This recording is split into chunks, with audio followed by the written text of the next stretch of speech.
샬롬 할렐루야. 욥기입니다. 엘리바스의 말에 맞받아 대항하는 욥의 말을 살펴보면서 변론의 무익함과 진리 안에서의 자유함에 대해서 말씀드립니다. 욥의 분노와 변론입니다. 욥기 6장 1절에서 3절에 욥이 대답하여 가로되 나의 분한을 달아보며 나의 모든 재앙을 저울에 둘 수 있으면 바다 모래보다 무거울 것이라. 그러므로 하여 나의 말이 경솔하였구나. 분한이란 분하고 한스러움을 뜻합니다. 욥은 너무나 원통하고 분이 나며 한스러웠기에 자신의 분한이 바다 모래보다도 더 무겁다고 표현합니다.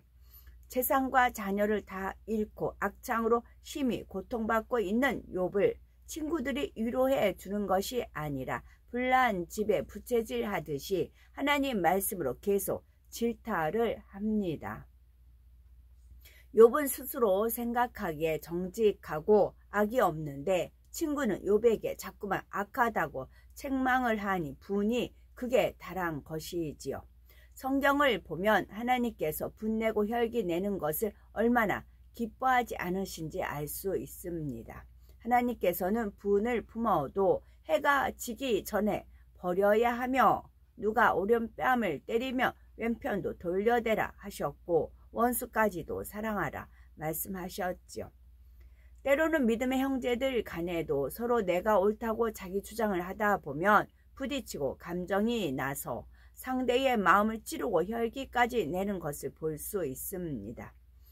이는 사단을 불러들이는 어리석은 행위이며 원수 마귀를 기쁘게 하는 것임을 깨달아야 합니다. 하나님 말씀에 비춰 옳고 그름을 분별하는 것은 필요하지만 자기 의와 자기 틀 속에서 자기를 주장하며 분쟁을 일으켜서는 안 되지요. 비진리가 아니면 상대의 의견을 맞춰주며 진리 안에서 서로 순종하는 것이 하나님의 뜻입니다. 교회에는 오직 화평과 질서와 순종이 있어야 하므로 서로 자신이 옳다고 고집하며 변론하는 일은 없어야 하지요.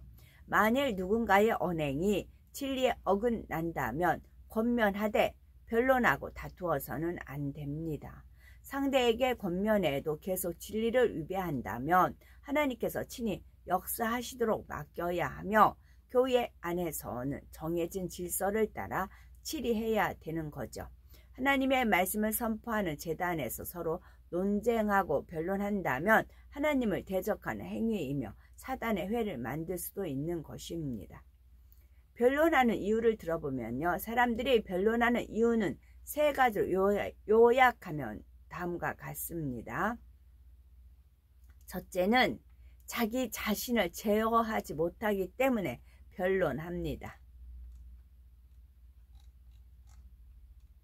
둘째는 감정을 버리지 못하기 때문입니다. 셋째는 자기 생각과 맞지 않기 때문에 변론합니다.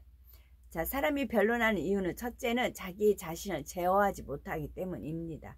갈라디아서 5장 17절 육체의 소욕은 성령을 거스리고 성령의 소욕은 육체를 거스르나니 이 둘이 서로 대적하므로 너희의 원하는 것을 하지 못하게 하려 함이니라 말씀한 대로 육체의 소욕을 쫓고자 하는 자신을 이기지 못하므로 참지 못하고 다툼과 변론이 일어나는 것입니다.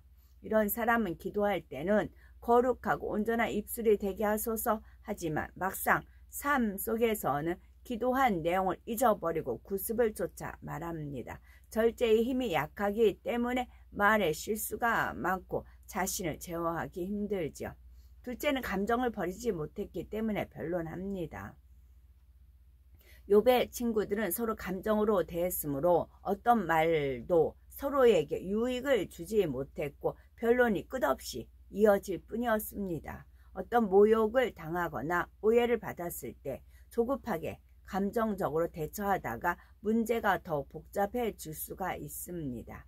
마음의 여유가 없으면 당장 벌어진 일에 연연하다가 어리석은 가오를 남기는 것입니다. 그러니 노함의 근본 원인이 되는 감정을 버리고 마음을 다스릴 수 있어야 하겠죠. 셋째는 자기 생각과 맞지 않기 때문에 변론합니다. 사람은 얼굴 생김새가 다르고 쌍둥이라도 각각 지문이 다르듯 사람마다 그 생각 또한 다릅니다. 그런데 나와 생각이 다르다 해서 상대를 틀렸다 하며 상대의 생각을 바꾸려고 고집하다 보면 변론이 일어나고 화평이 깨집니다. 어떤 조직 안에서 일을 이룸에 있어 서로 마음이 맞지 않을 때에는 질서를 쫓아 순종해야 하죠. 자기 생각이 옳다고 생각되면 겸손히 건의하되 그것이 받아들여지지 않으면 질서 가운데 서로 화합해 나가야 하는 것입니다. 욥은 자신의 분한이 바다 모래보다 무겁다고 하면서 이 말 끝에 나의 말이 경솔하였구나 라고 합니다. 이는 내가 괜히 말했구나, 말도 안 통하는 너희에게 말한 내가 잘못이구나 하며 비꼬는 의도이지요. 친구들이 욥의 말을 받아들이는 것이 아니라 오히려 감정 섞인 말로 마구 찌르니 욥은 괜히 말했다고 후회하는 것입니다. 또한 친구의 말을 말 같지 않다고 여기는 태도이지요.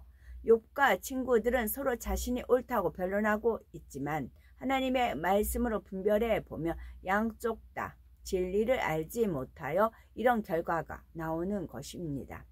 진리를 아는 사람이라면 누군가를 책망할 때도 선하고 지혜롭게 할 것이고 또 책망을 받을 때에도 감사해 하며 겸손한 마음으로 받을 것입니다. 만일 이러한 사람이 욥의 처지에 있다면 소자의 말이라도 달게 받을 것입니다. 뿐만 아니라 하나님께서 사랑하는 자를 책망한다 하셨으니 자신이 사랑받는 증거임을 깨닫고 하나님 감사합니다 고백하며 하나님 앞에 부르짖어 기도하여 회개거리를 찾을 것입니다. 설령 억울한 상황이라 해도 애매히 고난을 받아도 하나님을 생각함으로 슬픔을 참으며 이는 아름다우나 죄가 있어 매를 맞고 참으면 무슨 칭찬이 있으리요. 오직 선을 행함으로 고난을 받고 참으면 이는 하나님 앞에 아름다우니라 하신 말씀이 떠오르는 것입니다. 그러니 모든 것을 아시고 주관하시는 아버지 하나님께 맡길 수 있는 것입니다. 욥기 6장 4절에 젖는 자의 살이 내 몸에 박힘에 나의 영이 그 독을 마셨나니 하나님의 두려움이 나를 엄습하여 치는구나 했습니다. 여기서 전능자의 살이란 하나님의 화살 곧 하나님의 힘 또는 저주를 의미합니다. 욥은 하나님이 쏜 화살에 맞아서 자신의 영으로 즉 마음으로 그 독을 마셨다고 하는 것입니다. 하나님께서 자신을 저주하여 힘으로 치신 것이라고 마음에서 믿어졌다는 뜻이죠. 욥은 하나님이 자신을 징계하시고자 예정해 놓았다가 이유도 없이 그 큰 힘으로 쳤다고 오해하고 있습니다. 그러나 하나님은 사랑과 공의의 하나님이십니다. 사랑하는 자녀에게 마음껏 축복하고 응답해 주고 싶어하는 분이십니다.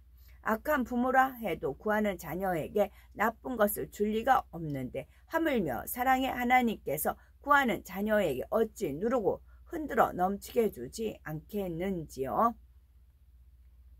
욥은 이러한 하나님의 사랑과 공의를 알지 못했기에 평소 하나님을 두려워했습니다.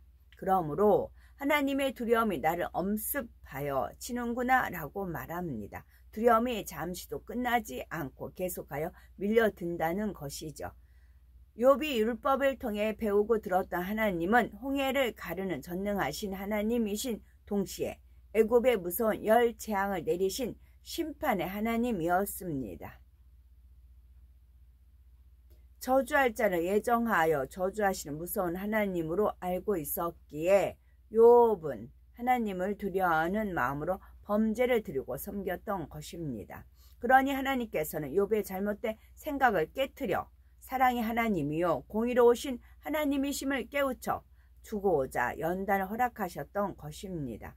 정녕 마음에서 우러나와 하나님을 사랑하고 사랑받는 관계가 될 수 있도록 하신 것이죠. 욥은 이러한 과정을 통해 하나씩 하나씩 빚진리가 벗겨지고 깨져 나감으로 성결되어 갑니다. 우리도 욥의 말씀을 통해서 내 자신을 발견해 나가면서 진리에 위배된 것을 벗어버리고 진리의 자유함을 누려야 되겠죠. 요한복음 8장 32절에 예수님께서는 진리를 알지니 진리가 너희를 자유케 하리라 말씀하셨습니다. 진리가 자유케 한다는 거예요. 진리를 안다는 것은 진리인 하나님의 말씀을 지식으로 알 뿐 아니라 실제로 행한다는 뜻입니다. 지식으로 알며 지식은 교만케 하며 사랑은 덕을 세우나니 되어 있어요. 나라마다 법이 있고 회사에는 사규가 있으며 교회에는 교회의 법이 있어서 각각의 조직에서 통용되는 법이나 규범을 지켜나갑니다. 이러한 것이 몸에 배인 사람은 누가 지시하거나 명령하지 않아도 자연스럽게 지켜 행하니 오히려 법으로부터 자유함을 얻고 보호를 받게 되지요. 마찬가지로 하나님의 말씀을 지켜 행하는 사람은 하나님 앞에 당연히 행해야 할 본분을 행하기에 전혀 힘들지 않습니다. 진리로 무장하여 진리 가운데 살아가니 당연히 진리 안에서 자유함을 얻게 되는 것입니다. 이러한 사람들은 하나님의 계명을 지킬 때 기쁨과 감사함으로 지킵니다. 그러나 믿음이 연약하여 진리의 자유함을 누리지 못하는 성도들은 욥과 같이 두려움 가운데 계명을 지키는 경우가 많죠. 예를 들어 주일 성수와 온전한 11조는 하나님의 자녀로서 마땅히 지켜야 할 기본 도리이며 구원의 조건입니다. 주일 성소는 하나님의 영적 주권을, 11조는 물적 주권을 인정하는 행위이며 예수 그리스도를 믿는 하나님의 자녀라는 증거이지요. 따라서 우리가 주일을 거룩히 지키고 온전한 11조를 드릴 때 하나님께서는 우리를 지켜주시고 축복하십니다. 이처럼 주일 성수와 온전한 11조는 구원의 조건이며 축복의 비결이기 때문에 믿음이 있는 성도들은 기쁨으로 지키는 것입니다. 하나님의 말씀을 영적으로 깨우치는 만큼 진리의 자유함 가운데 기쁘고 즐거운 신앙생활, 감사의 생활을 하게 되는 것이지요. 그러나 믿음이 연약한 성도들은 만일 주일을 지키지 않으면 지킴받지 못하지 않을까, 11조를 드리지 않으면 어떤 재앙이 오지 않을까라는 두려움과 의무감 속에 지킵니다. 사랑의 하나님보다는 무서운 하나님을 의식하며 율법에 얽매여 진리의 자유함을 누리지 못하는 것이지요. 그러므로 진리 안에서 참 자유를 누리려면 계명 어길 마음을 아예 벗어버리고 결국은 마음의 비진리를 온전히 버려야 합니다. 마음의 비진리가 있으면 어느 때 범죄할 수도 있고 세상 것이 눈에 들어올까봐 경계해야 하니 힘들고 불편할 수밖에 없죠. 비진리를 버리고 마음을 진리로 채우며 경계할 일도 없고 환경이나 주변과 상관없이 기쁘고 즐겁게 말씀대로 살아가니 참된 평안을 누릴 수가 있는 것입니다. 이것이 바로 진리 안에서의 자유함입니다. 우리는 말씀을 명심하여 무익한 변론을 하지 말고 사랑의 말, 선의 말, 진리의 말로 상대에게 힘과 소망을 주는 지혜는 우리가 되셔야 되겠고 또한 진리인 하나님의 말씀을 마음의 양식 삼아 온전히 지켜 행함으로 두려움의 신앙생활이 아니라 진리 안에서 자유함을 누리며 기쁘고 충만한 신앙생활을 하는 우리가 되셔야 되겠습니다. 광화문 집회 그 앞에 건물이 있어요. 이제 그렇게 은혜 가운데 저는 이제 은혜를 만땅 채웠죠. 제가 유난히 밤 공기를 좋아해요. 밤 공기를 좋아하고 밤에 그 불빛 그걸 너무 좋아했어요. 이유도 연유도 모르는데 밤을 너무 좋아했어요. 근데 저는 갇힌 삶을 살았잖아요. 결혼 생활이. 저 9시 이후는 안 나. 이제 그랬었죠. 근데 이 모든 것들은 이제 결국은 12보석 마음, 새 예루살렘 성을 이루는 그 보석의 마음을 이루기 위한 연단이었다. 그런 은혜를 받았죠. 그다음 개의 볼을 제가 말씀을 드렸잖아요. 늘 이제 계보라는 읽을 때마다 하나님 그런 은혜를 주셔서 이렇게 말씀을 드렸죠. 근데 그 앞에 빌딩이 교보 생명이에요. 생명은 알죠? 말씀 생명, 교보를. 교회잖아요. 가르칠 교잖아요. 보배, 보석, 가르침, 생명이 된다. 또 그렇게 은혜를 베풀어 주셨죠. 아멘.